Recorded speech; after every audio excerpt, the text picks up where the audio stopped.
하나님이 시내산에서 모세를 부르시고 성막을 지으라 그렇게 명령을 하셨습니다. 화면에 보시는 것처럼 성막은 텐트 형식으로 만들어졌고 그 내부에는 기구들이 배치가 되어 있습니다. 성막을 만드는 데 드는 비용을 보니까 출애굽기 38장 24절에 이렇게 말씀하고 있습니다. 성소 건축 비용으로 들인 금은 성소의 세겔로 29달란트와 730세겔이며 그랬습니다. 은, 놋 그 밖에 재료는 둘째치고 소요된 금만 따져보면 금이 29달란트가 들었다 그렇게 말씀이 기록하고 있습니다. 한 달란트가 대략 한 25kg에서 35kg까지 그렇게 봅니다. 한 30kg 정도로 봤을 때 거의 한 900kg 정도 되는 그런 금이 이 성막을 만드는 데 들어갔다는 거예요. 비용으로 환산해 보면 어마어마한 거죠. 그런데도 성막을 건축하는 데 있어서 아주 신기할 정도로 아무런 잡음이 없이 순조롭게 건축이 잘 진행되고 마무리가 됐습니다. 오늘날에도 교회들이 이 건축을 덜어 합니다. 그런데 이상하게 이 교회에서 건축을 하다 보면 시험에도 잘 들고 또 잡음도 일어나고 또 심지어 교회 분란도 일어나고 또 사회에 지탄도 받습니다. 서울에도 어떤 교회는 참 이미지가 좋다고 평판이 나 있었던 그런 교회인데 대형 교회를 건축한 다음에 그동안 좋았던 이미지가 다 사라져버리는 그런 안타까운 모습도 바라볼 수가 있습니다. 이 이스라엘의 성막 건축은 광야에서 일어난 겁니다. 광야라고 하는 것은 우리가 알듯이 죽음의 땅이에요. 너무나 그 환경이 열악합니다. 그런데 이런 환경에서 이 엄청난 건축이 이루어지고 있어요. 놀랍게도 이 열악한 환경 속에서 막대한 비용이 소요되면서 이 건축이 진행되고 마감되는데 그 과정 속에서 전혀 잡음이 없었다는 거예요. 무슨 작정 헌금하라 강요한 적도 없고 물질을 강조한 적도 없습니다. 출애굽기 36장 4절부터 6절을 보면 이렇게 말씀하고 있습니다. 성소에 모든 일을 하는 지혜로운 자들이 각기 하는 일을 중지하고 와서 모세에게 말하여 이르되 백성이 너무 많이 가져오므로 여호와께서 명령하신 일에 쓰기에 남음이 있나이다. 모세가 명령을 내리매 그들이 진중에 공포하여 이르되 남녀를 막론하고 성소에 드릴 예물을 다시 만들지 말라 하며 백성이 가져오기를 그치니 있는 재료가 모든 일을 하기에 넉넉하여 남음이 있었더라.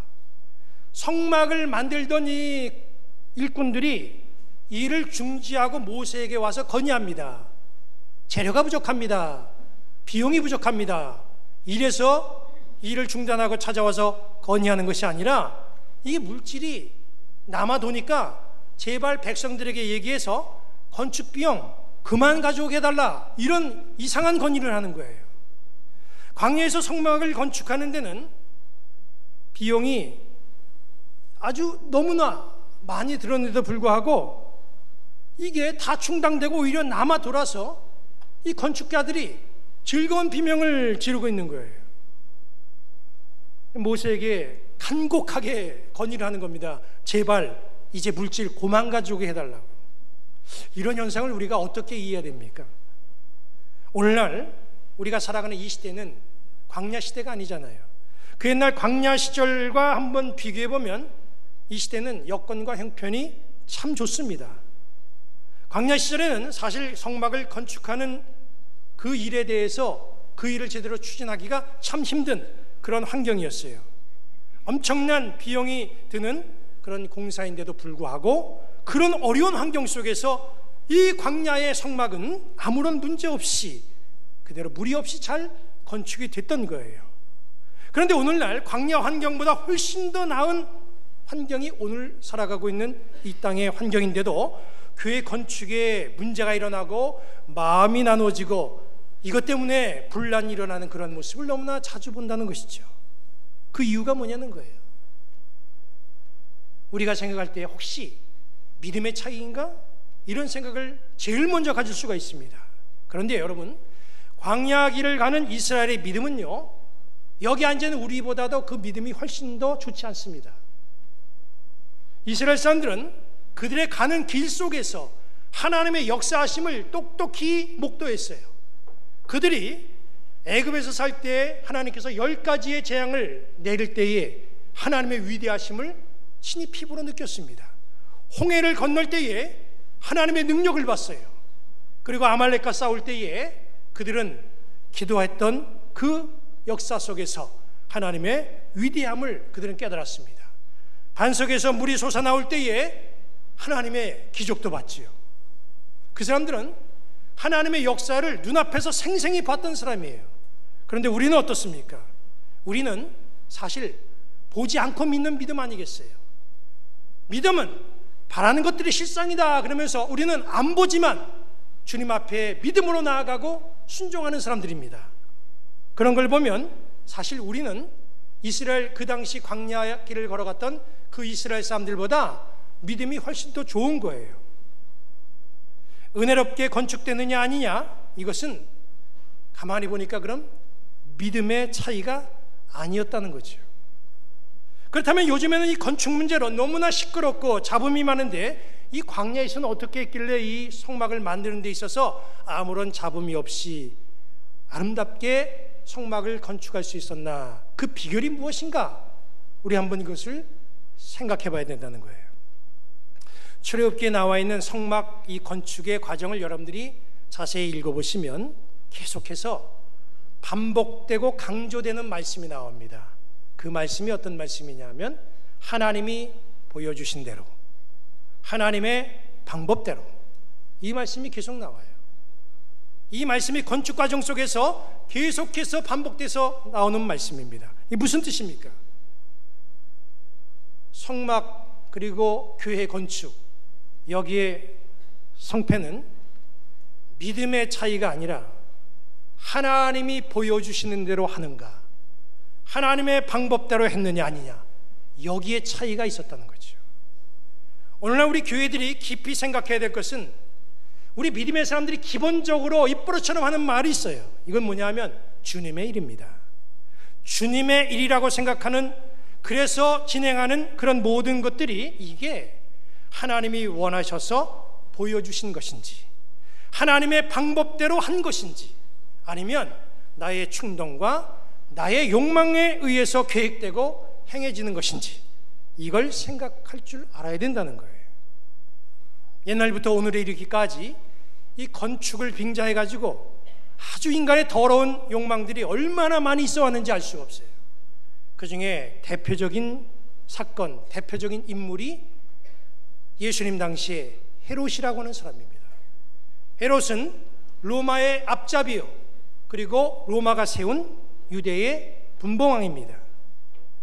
헤롯의 인격이나 헤롯의 통치하는 모습을 보면 백성들의 지지도는 하나도 없어요. 이 사람은 세금을 막대하게 걷어가지고 로마에 바칠 줄만 아는 그런 사람이고, 그거 잘해가지고 자기의 생명과 자기의 삶을 보장받는 그런 사람이에요. 그러니 이 사람을 어느 사람이 존경하겠습니까? 아무도 헤롯을 존경하지 않습니다. 물론 그에게는 신앙도 없어요. 그런데 어느 날 이런 헤롯이 성전을 건축하겠다는 거예요. 너무나 이상하잖아요. 성전 건축한다면 적어도 믿음이 있어야 되잖아요. 그리고 그걸 감당할 수 있는 분량도 있어야 됩니다. 믿음도 없고 하나님을 전혀 의지하지도 않는 이 헤롯이 어느 날 갑자기 성전을 건축하자 그래가지고 성전을 아주 멋있게, 너무나 화려하고 아름답게 성전을 만들어냅니다. 다윗이라고 하는 사람은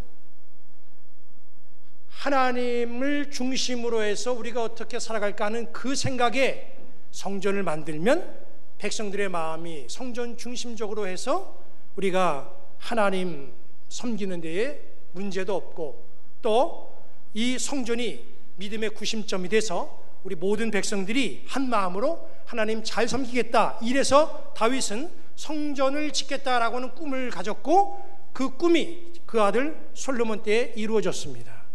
적어도 성전을 짓는다 그러면 기본적으로 하나님의 영광을 위해서, 그리고 백성들이, 공동체가 신앙의 길을 잘 걸어가게 하기 위해서 성전을 짓겠다는 이런 생각으로 성전을 구상하잖아요. 그런데 헤롯의 성전 건축 이유는 그게 아니었다는 거예요. 이 사람은 왜 성전을 건축하려고 했는가? 그리고 왜 성전을 이렇게 멋지고 아름답게 건축을 했는가? 성전 건축하면 사람들이 지금까지 자기에게 가졌던 나쁜 이미지, 이걸 다 세탁할 수 있다고 믿은 거예요. 헤롯은 성전 건축한 거 보니까 이게 나쁜 사람이 아니었구나, 이 사람 정말 하나님 잘 섬기는 사람이구나, 이렇게 인식하게 되도록 바로 헤롯은 성전을 건축했다는 거예요. 백성들에게 인정받고 통치하는데 참 수월하겠다라고 하는 생각에서 성전을 건축했다는 것이죠. 하나님이 기뻐하시고 하나님의 뜻하시는 바, 이거는 그 사람에게는 안중에도 없습니다. 오직 성전을 건축해 놓고 좋은 소리 듣기 위해서, 자기의 영광을 나타내기 위해서 성전을 건축했다는 것이죠. 그런 의도로 성전이 세워졌지만 그 성전 오래 못 갔습니다. 로마가 침략하고 공격해서 금방 그 헤롯 성전은 돌 위에 돌 하나 남지 않을 정도로 싹 무너졌어요. 통곡의 벽 하나 남겨놓고 다 파괴시켰습니다. 오늘 우리는 본문을 통해서 그 옛날 열악한 환경 속에서 성막을 건축한 이스라엘 사람들의 건축 과정 모습을 봅니다. 광야에서 성막을 은혜롭게 건축하는 이 이스라엘의 모습은 오늘 신앙생활하는 우리에게 너무나 신앙생활하는데 좋은 교훈을 남겨주고 있어요. 광야에서 진행한 이 성막 건축 과정이 오늘날 나의 신앙의 좋은 모델이 되기를 주님의 이름으로 간절히 축원합니다. 광야에서 성막이 어떻게 건축되었습니까? 첫째로 성막은 말씀드린 것처럼 하나님이 보여주신 대로 만들어진 겁니다. 출애굽기 25장 9절은 이렇게 말씀합니다. 물은 내가 내게 보이는 모양대로 장막을 짓고 기구들도 그 모양을 따라 지을지니라. 40절 말씀엔 이렇게 말씀하고 있습니다. 너는 삼가 이 산에서 내게 보인 양식대로 할지니라. 이 성막은 모세의 꿈이 아니에요. 백성들이 열망해서 만든 건물이 아닙니다. 이 성막은 하나님이 보여주셨고 하나님이 계획하신 하나님의 뜻입니다. 모세는 이 하나님이 보여주신 이 성막의 설계 내용을 이제 마음속에 담은 거예요. 그리고 시내산을 내려와서 하나님이 자기에게 보여준 그 내용대로 백성들에게 이 성막 건축을 지시하고, 그래서 성막이 건축이 됐습니다. 하나님이 보여주신 대로. 이게 이 말씀의 포인트예요. 우리는 각자에게 이 성막의 내용을 보면서 성막 속에서 진행되어진 이 사건 속에서 우리를 좀 돌아보고 각자에게 질문을 던질 필요가 있습니다.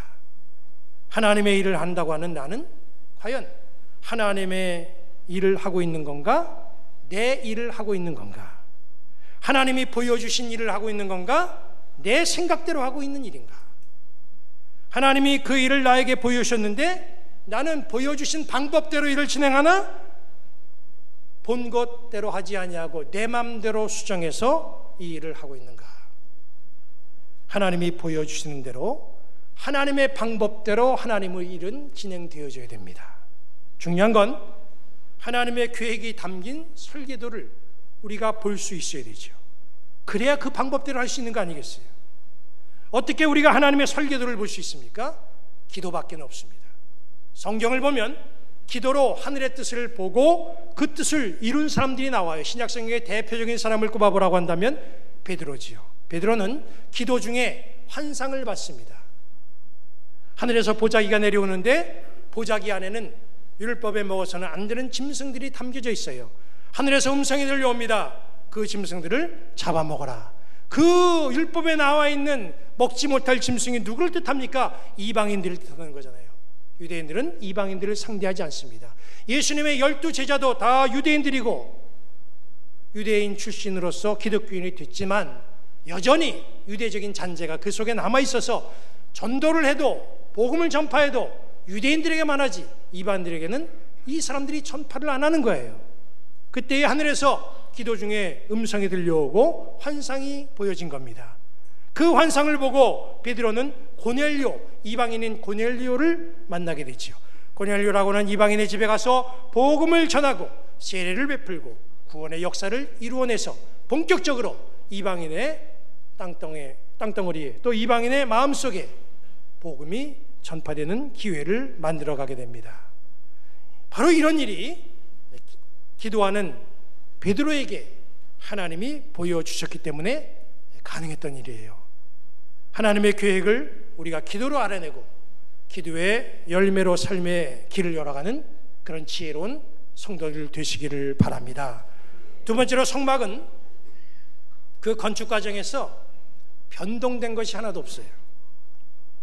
성막 건축 이야기는 출애굽기 25장부터 31장까지에 나오고 35장부터 39장까지도 나옵니다. 똑같은 내용인데 똑같은 내용이 두 번 반복해서 나와요. 그럼 우리가 이것을 읽다가 생각합니다. 왜 똑같은 얘기를 두 번씩이나 반복해서 기록했을까?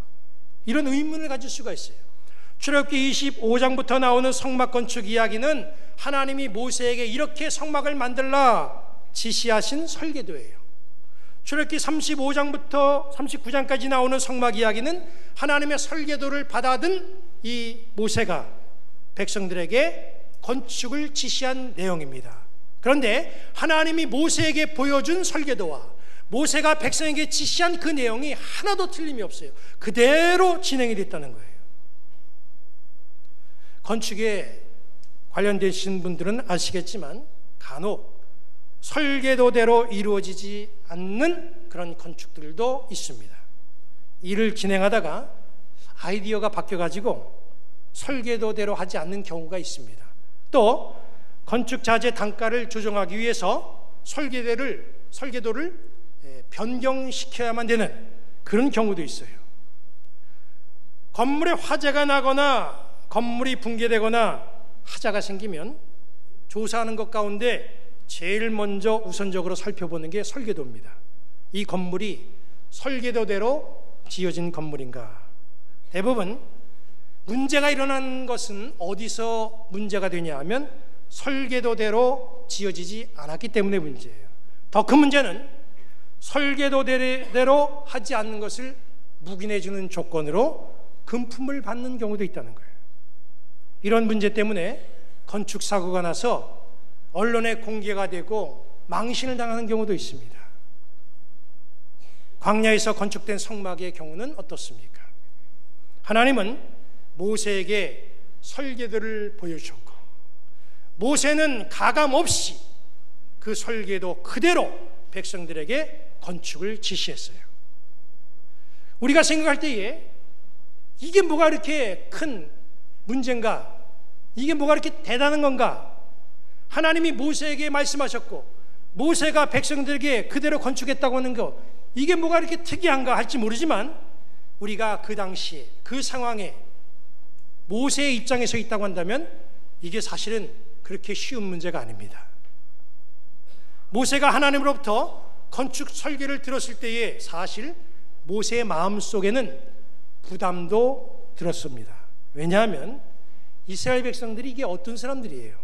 모세가 하라고 하면 무조건 하는 사람입니까? 백성들이 참 까다로운 백성들이에요. 이미 광야에서 모세는 그 속성을 다 봤어요.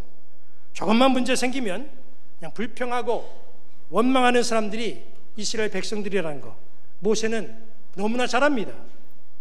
지금 하나님은 모세에게 성막을 만들라 건축하라고 설계도를 보여주셔요. 그러니까 설계도를 듣다 보니까 이게 적은 양이 아니라 어마어마한 분량의 금이나 은이나 노시 들어가는 거예요.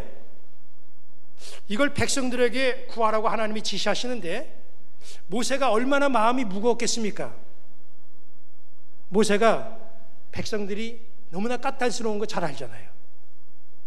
그런데 놀라운 건 뭐냐면 고민하지 아니하고 하나님이 설계하신 계획을 그대로 백성들에게 전달했더니 우리가 말씀에서 살펴보신 것처럼 백성들이 차고 넘칠 정도로 성막 지을 재료를 가져오더라는 거예요. 만약에 모세가 하나님의 설교도를 받아들고 이건 말도 안 되는 일인데 이거 백성들 동의할 리가 없다 그렇게 생각하고 자기 마음대로 설교도를 변경했다든지 내용을 축소했다든지 임의대로 이 모든 내용을 고쳤다고 한다면 그 당시에 이루어졌던 성막 건축에도 역시 문제가 발생될 수밖에 없었을 거예요. 모세는 자기 생각으로 건축을 지시한 게 아니라 하나님이 보여주신 대로 건축을 진행해 나갔습니다. 오늘날 교회 건축도 마찬가지예요. 교회 옆에 멋진 교회가 들었으면 야, 저 교회 멋있다. 근데 우리가 뒤질 수 있냐? 우리도 남들처럼 멋진 교회 한번 지어봐야 될 거 아니냐? 교회 건축하는데 뭐 하나님이 싫어할 리가 있겠는가? 일생에 교회 건축 한번 하면 하나님께서 이 다음에 하나님 앞에 섰을 때 얼마나 기뻐하실까? 한번 빚을 내서라도 지어보자. 한번 크게 지어보자.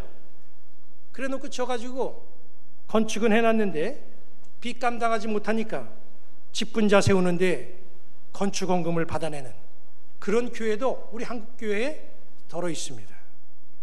이런 모습은 면죄부를 판매했던 중세교회와 하나도 다를 바가 없는 거예요. 여러분, 기도하지 않으면 하나님의 설계도를 절대로 볼 수가 없습니다. 하나님의 설계도를 보지 못하면 내 생각대로 일을 진행할 수밖에 없어요. 내 생각대로 하면 너무나 초조하고 불안합니다. 그러다 보니까 자꾸 인간적인 방법이 앞서요. 그래서 세상적인 방법을 따르게 되고 그 때문에 분쟁과 시비와 시험이 일어나는 거예요.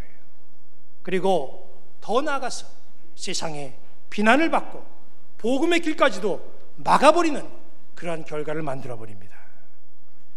우리의 앞길은 주님이 보여주신 그 설계도대로 나아가야 됩니다. 열심 있는 기도 생활, 이것만이 하나님의 설계를 바로 볼 수가 있습니다. 그리고 여러분들이 기도를 통해서 그 설계도를 보고 자신 있게 믿음을 가지고 인생을 진행해 나갈 수 있는 그런 영적인 사람들 되시기를 주님의 이름으로 간절히 축원합니다. 마지막 세 번째로, 성막은 하나님의 영이 충만한 자들이 하나님의 방법대로 지었다는 거예요. 출애굽기 36장 1절을 봅니다. 부살렐과 오홀리압과 민마음이 지혜로운 사람 곧 여호와께서 지혜와 총명을 부으사 성소에 쓸 모든 일을 할 줄 알게 하신 자들은 모두 여호와께서 명령하신 대로 할 것이니라.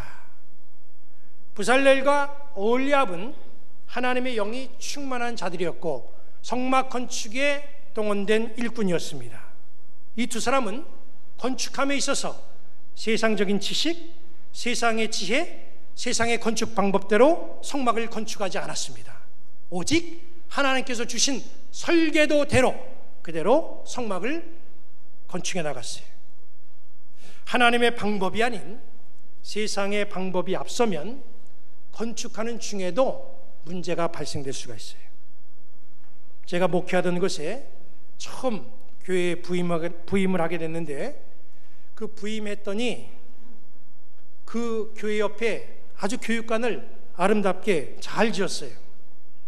그런데 그 교육관을 진 건축위원장이 시험에 들었고요. 그 부인은 교회를 안 나오시는 거예요. 그 이유를 알아봤더니 교육관 내부에 주방을 만들다가 여선교회에서 그 사이에 이제 의견 충돌이 일어난 거예요.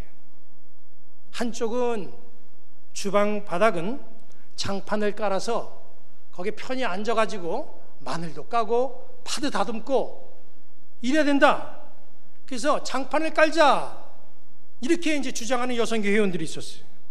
또 한쪽의 주장은 뭐냐 하면 교회 주방은 일반 가정 주방과 달라서 바닥 물청소를 자주 해야 되니까 장판을 깔지 말고 타일을 깔아야 된다. 이제 이렇게 주장하는 거예요. 근데 건축위원장은 바닥에 타일을 깔자는 입장이에요. 그런데 결론은 바닥에 장판을 깔자라고 하는 여선교의 목소리가 너무 드세서 그게 그냥 그렇게 수렴이 됐어요. 건축위원장이 그 소리를 듣고 노발대발했습니다. 건축위원장 부인은 한 발도 앞서서 나 이제부터 교회 안 나간다 선언하고 그 다음 주부터 교회를 안 나오기 시작했다는 거예요. 교인들 협박 중에서 제일 무서운 협박이 뭐냐 하면 교회 안 나간다는 거예요. 근데 그 협박이 통했어요. 교회 안 나간다고 하니까 여선교회에서 다시 회의를 해가지고 야 그래도 교회 안 나온다고 하니까 사람을 실족시켜서 되겠느냐? 그냥 타일 깔자 이래가지고 타일 까는 쪽으로 다시 급선회해서 타일을 깔았어요. 그 문제는 그러면 다 해결이 돼야 되잖아요. 그러면 안 나오겠다 협박했던 사람도 교회에 나와야 됩니다. 그런데 안 나가겠다고 선언한 그 건축위원장의 부인, 그분이 얼마나 지조가 좋으신지 끝까지 안 나오는 거예요. 제가 교회 부임했는데도 역시 안 나오고 계세요. 그래서 제가 집에 찾아가가지고 문을 두드려도 문도 안 열어줍니다. 그분이 다시 교회에 나오기까지 2년 동안 제가 공을 들였어요. 우리 교인들은 아무리 속상해도 교회 안 나간다는 소리 제 앞에서 절대 하지 마시기 바랍니다. 이런 모든 잡음들의 원인이 뭐예요? 기도하지 않고 하나님이 주시는 지혜가 없이 그냥 인간적인 생각으로 왔다 갔다 하기 때문에 이런 일이 발생된다는 거죠. 우리는 믿음의 사람이고 믿음의 사람은 하나님의 방법대로 살아가는 사람들입니다. 특히 교회에서는 하나님의 방법이 절대적으로 자리를 차지해야 돼요. 내가 계획하는 일을 하나님이 도우실까? 이게 아니라 하나님의 계획하시는 일에 내가 참여하고 있는가? 이걸 중요하게 생각하시기 바랍니다. 우리를 향한 하나님의 계획은 너무나 많고 크고 위대하셔요. 이런 계획과 설계들을 받아낼 수 있는 그런 영적인 지혜자들이 되시기를 바랍니다. 나의 추측과 나의 신념으로 하나님의 뜻을 찾는 그런 어리석은 자가 아니라 충분히 기도하면서 하나님의 지시를 받고 그 지시대로 행동할 수 있는 그런 성도들이 되시기를 바랍니다. 이제 8월이 마지막 주예요. 이제 9월이 곧 시작되고 이 한 해가 얼마 남지 않았습니다. 이제 우리 교회에서는 내년을 위해서 일꾼을 세워야 되고 목회 계획도 이제 이루어져야 됩니다. 오늘 우리가 이 말씀 통해서 세 가지를 마음속에 담으시기 바랍니다. 인생을 살아가고 하나님의 역사를 일으킨다고 하는 나, 그리고 믿음의 사람으로 살아간다고 하는 나는 하나님의 계획인 설계도를 보고 있는가? 또 하나는 하나님이 보여주시는 설계도를 내가 기도를 통해서 봤다고 한다면 변경 없이 그 일을 이루어가고 있는가? 그리고 나는 영적인 일꾼으로 선택이 되어서 보여주신 설계도를 하나님의 방법대로 진행해 나가고 있는가? 이것을 우리가 이 시간 마음속에 담고 이 한 주간 세상을 향하여 나아갈 때에 하나님의 뜻을 하나하나 이루어가는 아름다운 우리 주님의 백성들 되시기를 주님의 이름으로 간절히 축원합니다.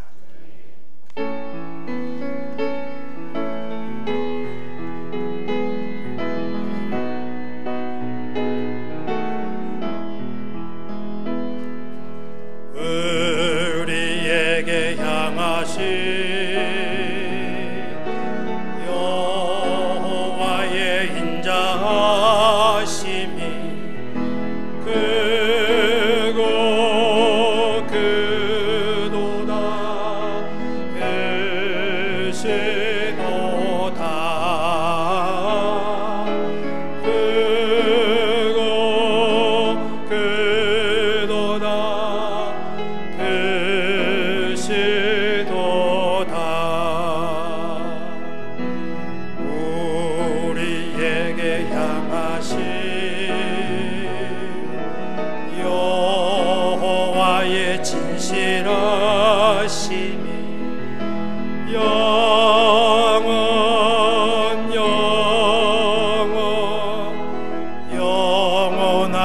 영원하시도다